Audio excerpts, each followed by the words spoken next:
This is Big Podcast. In Nashville. It's Build a Big Podcast, the marketing podcast for podcasters. If you want to grow your podcast, make a podcast people care about, make more money with your podcast, get people to pay attention to you, and make your parents proud, this is the podcast for you. BigPodcast.com is the site.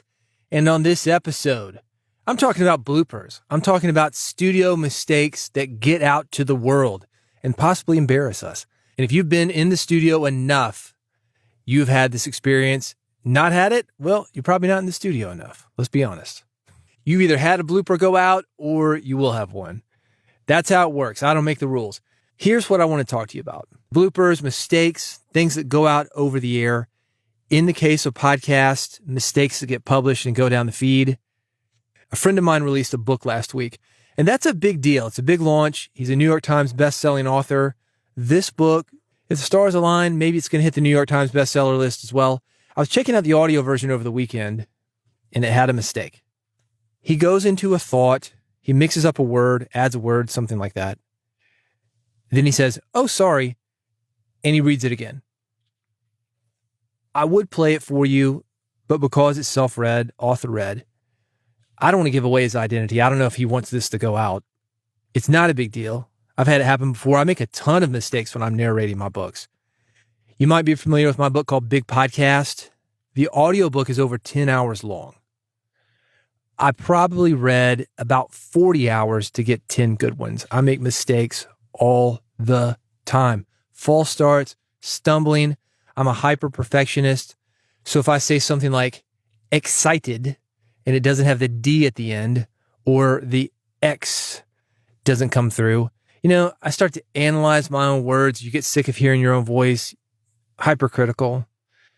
And I'll do it again and again and again. Maybe something for my therapist. Needless to say, there are a ton of mistakes that if you don't catch them, they can go out. That's going to happen whenever you do an audiobook. Anyway, I'm listening to his audiobook, and one did. The book has been out 6 days at this point. And I said, you probably know this by now, but you've got a false start in your audiobook.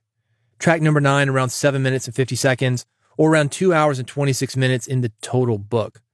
The good news is that the fix is just a chop and you won't have to re-record anything. I want you to pay attention to the next thing that I said. It's counterintuitive, but this stuff can actually add to the listening experience as it brings people into the moment of you reading it, and it makes you feel more human. So maybe leave it and have a good story to tell. And I said that for a couple of reasons. One, that is true. When you're listening to somebody narrate an audiobook, it's almost like watching television or watching a movie. Sometimes you forget somebody is an actor and you're really into the story. When you're listening to a great narrator and you've got something that's edited and something that's been well written in the first place, you can forget that there's actually somebody in the studio behind the microphone reading that material to you, that it is a moment that we capture on tape. I got a message back from him almost immediately. He said, "Dude, I had no idea there's an error. Thanks for letting me know. I'll tell the team tomorrow." This is something to keep in mind, that this is not a big deal, especially for this guy, because he didn't say anything that would be embarrassing. Oops, sorry. Start it up again. He didn't even really pause. And maybe there were some false starts that were taken out. They just happened to miss this one. Who knows? But as I mentioned, this could be helpful. Sometimes a mistake like this brings people back to you being a real person. Yes, he's had successful books. Yes, this could be one of them. It could hit the New York Times bestseller list. People know that. It was a huge launch this week. Yes, this guy's well known. Yes, he's famous. Yes, you've respected him and listened to him in the past. I don't know. Who knows what his listeners are thinking? But that mistake, showing his humanity, that's possibly a great thing for him, because to his listeners, they say, "Oh, he's just like me." And because he's just like me, I can do these things that he is doing. I can do these things that he is speaking about, is writing about. There's a famous blooper by Casey Kasem. Do you know Casey Kasem? America's Top 40? You're going to recognize the voice. Legendary DJ. They're still playing reruns of his countdowns on 70s on 7 on Sirius XM, 80s on 8. This guy had a countdown show forever. Ryan Seacrest took it over. He's got a legendary voice. Shaggy from Scooby-Doo. That's Casey Kasem. Anyway, he's got this famous blooper. I'm going to play an edited version of it right now, and also something that you have not heard in just a minute. If you're listening with sensitive ears, kids, you're at work, you're good. Here's the clip. Now, we're up to our long-distance dedication. And this one is about kids and pets and a situation that we can all understand, whether we have kids or pets or neither. It's from a man in Cincinnati, Ohio, and here's what he writes. Dear Casey, this may seem to be a strange dedication request, but I'm quite sincere, and it'll mean a lot if you play it. Recently, there was a death in our family. He was a little dog named Snuggles, but he was most certainly a part of... Let's go start again. I'm coming out of the record. Play the record, okay? Please.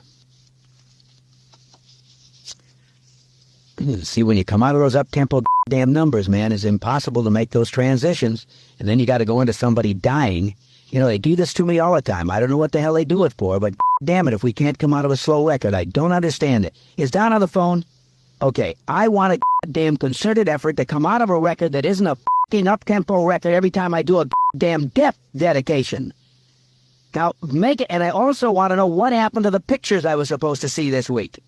Since a last damn time, I want somebody to use his fucking brain to not come out of a damn record that is, that's up-tempo, and I gotta talk about a fucking dog dying. This was pretty shocking when people heard it.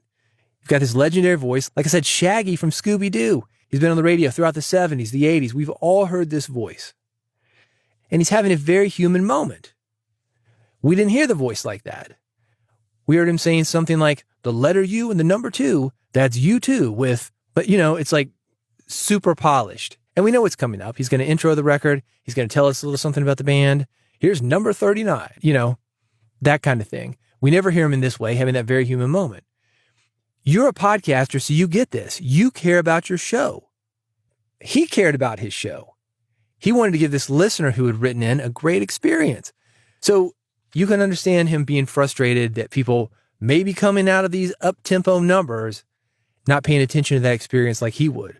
Because this guy, his name's on the show, man. This is Casey Kasem, American Top 40. We're going to count down the 40 hits from coast to coast, whatever. Every week he was doing it. We knew him. We thought it was just him. Obviously, there's a staff. You know that now. You could argue that this clip was embarrassing. This clip, by the way, it went out everywhere. Not during the show, but on the feed. So a lot of radio people got it. It was passed around anywhere there were tape rooms, radio, music. I had a record label in the 90s. We took this clip and we actually put it on a record. It was called Celebrity Voices Impersonated. Was it really him or a celebrity voice? That was the joke. It got around and around and around, and then the internet came along, and it really got around. So pretty embarrassing for some people. Some people, you want to give them a high five. Yeah, man, cool. For Casey, though, it was embarrassing. But when he was interviewed about this clip years later, he said it was actually a blessing because of what I'm talking about. It showed his human side. You know, some people think we're robots, especially if you have a tight format like a countdown show. Here's another thing for you, and this is the final big lesson for this episode. I want you to hear what listeners heard when listening to the show that week. The Three Sister Vocal Trio formed in 1969 in Oakland, California. They have their 14th Top 40 hit. At number 13, moving up a couple of notches, that's Dare Me by the Pointer Sisters, Ruth, June, and Anita. This is Casey Kasem on American Top 40 in Hollywood. Well, now we're up to our long-distance dedication. And this one is about kids and pets and a situation we can all understand, whether we have kids or pets or neither. It's from a father in Cincinnati, Ohio. And here's what he writes. Dear Casey, this may seem to be a strange dedication request, but I'm quite sincere, and it'll mean a lot if you play it. Recently, there was a death in our family. He was a little dog named Snuggles, but he was most certainly a part of our family. And my daughters have been very broken up since he died. We buried him in a part of the yard where he liked to lie on sunny days. There was a hit song back in the 70s called Shannon. As I recall, it was about a dog who swam into the ocean and never came back. The song had lyrics about finding an island with a tree like the one in our backyard. It's a nice description of dog heaven. Casey, could you please play Shannon and dedicate it to my daughters Kathleen and Ryan? I want them to know that Snuggles is resting peacefully in his favorite place and still very much with the rest of the family. Sincerely, Walt. Okay, Walt, here's your long-distance dedication. From 1976, that's Henry Gross's top 10 hit, Shannon. a long-distance dedication from Walt in Cincinnati for his daughters Kathleen and Ryan. And the countdown continues on American Top 40. Casey's Coast to Coast. I chopped that up, but that's how he got into it. That's how he got out of it. That is the power of good editing. And he was editing in his head. He's saying, don't come out of this up-tempo number into a death dedication. That is editing. But there's also editing where they took out all the swear words. And good editing, when people hear it, they don't know of any of the problems. That's what you want. Even if there were no problems, good editing takes something good and it makes it great.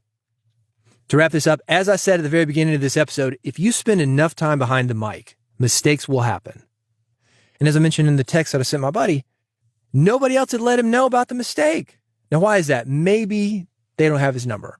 A lot of people listening to that book, not all of them are going to have his number. Still, though, enough did. I would think, man, let the guy know. Maybe they were embarrassed. That's one of the reasons I said, hey, this isn't a big deal. Because some people, it can be devastating. Oh, my gosh. It's like publishing a book. You turn to page 101 or whatever, and right there, there's a typo that you and 10 other people missed. That kind of thing happens when you release a radio show, a podcast, an audiobook. You go straight to the problem. And I don't want to say, you made a mistake. Like I said, I make those mistakes all the time too. I mean, bloopers get out. Either they have gotten out or they will get out. That is something that everybody experiences. But I didn't want to be like, maybe people didn't reach out to him because of that. My thought is that if somebody did notice it, maybe there was an element of one of those things. The third thing that could have happened is that nobody thought anything of the mistake. They're like, okay, maybe they liked the mistake. Like I said, I told him, hey, man, leave it in. Leave it in. That might be a cool story. I understand why he's fixing it. I probably would fix it as well. For you, consider these things. Don't make it a bigger deal than it needs to be. One of the reasons why you never want to use expletives when a mic is around. And a mic is around all the time. But certainly in the studio. And also, be nice to the people that you're working with. Don't do something where something might get out over the air accidentally or not. Be cool to people. Be cool to guests. Don't say something you wouldn't want on tape and going out to everybody. And I'm no Sunday school teacher. Believe me, I'm not making a values judgment. What I'm saying is things get out. You never know when something's going to be recorded. And ironically, you never know when you're going to hit record. I did not hit record on the backup of this podcast. So, things happen. It just takes a moment for something to get on tape or for something great to happen, and you didn't capture it on tape. Fortunately, main recorder is working. We're good to go. And if you want to make sure that you have other good to go podcasts, always edited, always delivered to you as soon as they come out, here's how to do it. bigpodcast.com/subscribe. That is the URL. I make it very easy for you, depending on how you listen to your podcast, iPhone, Android. You got another way? RSS feed? Yeah, I got it. One button for each of those, the iPhone button, the Android button, the RSS button. I can get you hooked up. One click is all it takes. I've got a QR code as well. You can scan that through the power of podcasting magic. This podcast episode and others transferred to your phone instantly and free.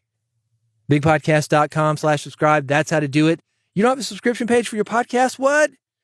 Steal mine. bigpodcast.com/subscribe. Go there. Do it now. And I will see you on the next episode of Build the Big Podcast.